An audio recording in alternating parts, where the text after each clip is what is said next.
उद्धव ठाकरे हे टीका करत नाहीत तर गरळ ओकतात अशा शब्दांमध्ये देवेंद्र फडणवीस उद्धव ठाकरे यांच्यावर जोरदार निशाणा साधलाय।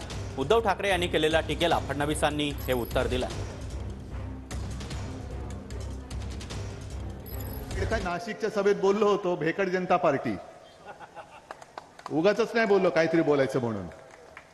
ही भेकडांची पार्टी आहे आणि बेडकांची पार्टी आहे। या पक्षातून त्या पक्षात, त्या पक्षातून त्या पक्षात जाणारे बेडूक जनता पार्टी आणि स्वतःमध्ये काही कर्तृत्व नाही, ना नेते जन्माला आले ना आदर्श जन्माला आले म्हणून दुसऱ्या पक्षातले घ्यायचे। तर या पक्षाचा नेता चोर करी, त्या पक्षाचा नेता चोर करी, डॉक्टर बाबासाहेब आंबेडकरांना चोरायचं, सुभाषबाबूंना चोरायचं, आपल्या बाळासाहेबांना चोरायचं। काय ही दयनीय अवस्था। विचारशून्य पक्ष आपल्या देशावरती गेले 10 वर्ष राज्य करतोय, ह्याची आता मला लाज वाटते।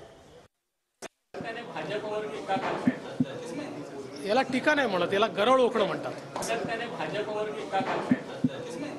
याला टीका नाही म्हणत, याला गरळ ओकणं म्हणतात।